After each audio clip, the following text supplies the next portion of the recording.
राधे राधे दोस्तों, कैसे हैं आप सब। हमारे YouTube चैनल में आपका स्वागत है। दोस्तों, आज की इस वीडियो में हम आपको नाग पंचमी की चमत्कारिक कथा और उसके फायदे बताएंगे।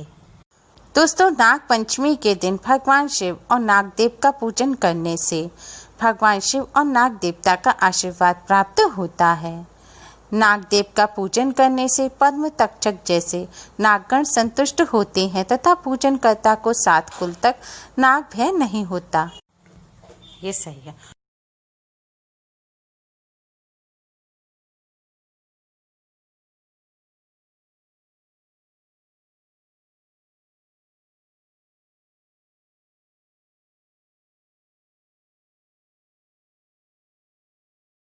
नाग देव की पूजा से सांसारिक दुखों से मुक्ति तथा विद्या, बुद्धि, बल एवं चातुर्य की प्राप्ति होती है। सर्पदंश का भय भी समाप्त होता है।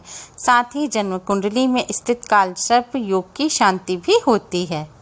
आज के दिन नाग पंचमी की कथा सुनने मात्र से ही भगवान शिव और नाग देवता का आशीर्वाद प्राप्त होता है। काल सर्प दोष से मुक्ति मिलती है। साथ ही सभी सांसारिक दुखों, कष्टों और संकटों से भी मुक्ति मिलती है।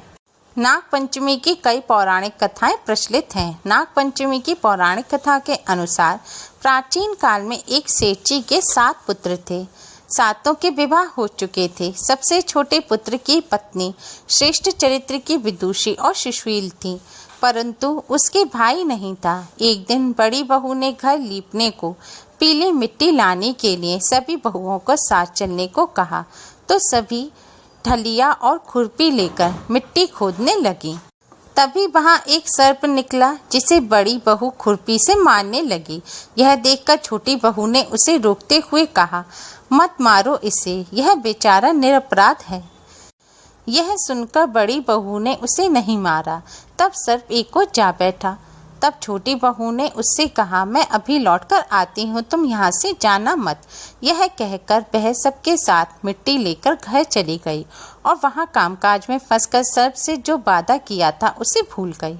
उसे दूसरे दिन यह बात याद आई तो सबको साथ लेकर वह वहाँ पहुँची और सर्प को उस स्थान पर बैठा देखकर बोली, सर्प भैया नमस्कार। सर्प ने कहा, तू भैया कह चुकी है, इसलिए तुझे छोड़ देता हूँ, नहीं तो झूठी बात कहने के कारण तुझे अभी डस लेता। वह बोली, भैया मुझसे भूल हो गई, उसकी क्षमा मांगती हूँ। तब सर्प बोला, अच्छा तू आज से मेरी बहन हुई और मैं तेरा भाई हुआ, तुझे जो मांगना हो मांग ले। वह बोली, भैया मेरा कोई नहीं है, अच्छा हुआ जो तू मेरा भैया बन गया। कुछ दिन व्यतीत होने पर वह सर्प मनुष्य का रूप रखकर उसके घर आया और बोला कि मेरी बहन को भेज दो। सबने कहा कि इसके तो कोई भाई नहीं था, तो वह बोला, मैं दूर के रिश्ते से इसका भाई हूँ, बचपन में ही वहाँ चला गया था। उसके विश्वास दिलाने पर घर के लोगों ने छोटी बहू को उसके साथ भेज दिया।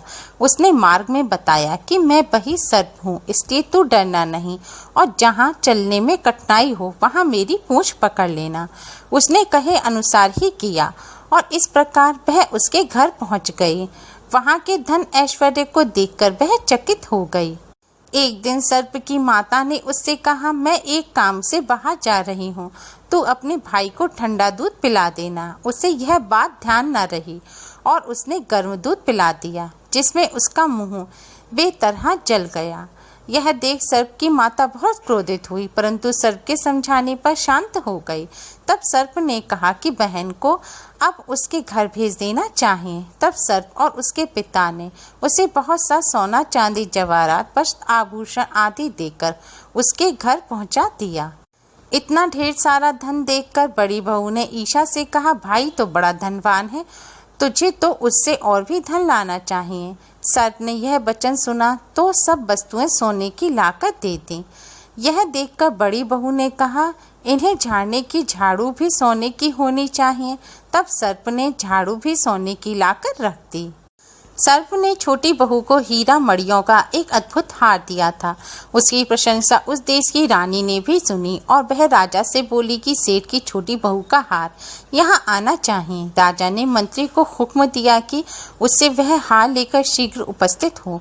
मंत्री ने सेठ जी से जाकर कहा कि महारानी जी छोटी बहू का हार पहनेंगी, वह उससे लेकर मुझे दे दो। सेठ जी ने डर के कारण छोटी बहू से हार मांगकर दे दिया। छोटी बहू को यह बात बहुत बुरी लगी। उसने अपने सर्प भाई को याद किया और सर्प भाई से प्रार्थना की कि भैया, रानी ने हार छीन लिया है, तुम कुछ ऐसा करो कि जब वह हार उसके गले में रहे तब तक के लिए सर्प बन जाए, जब वह मुझे लौटा दे तब हीरों और मणियों का हो जाए। सर्प ने ठीक वैसा ही किया। जैसे ही रानी ने हार पहना वैसे ही वह सर्प बन गया। यह देखकर रानी चीख पड़ी और रोने लगी।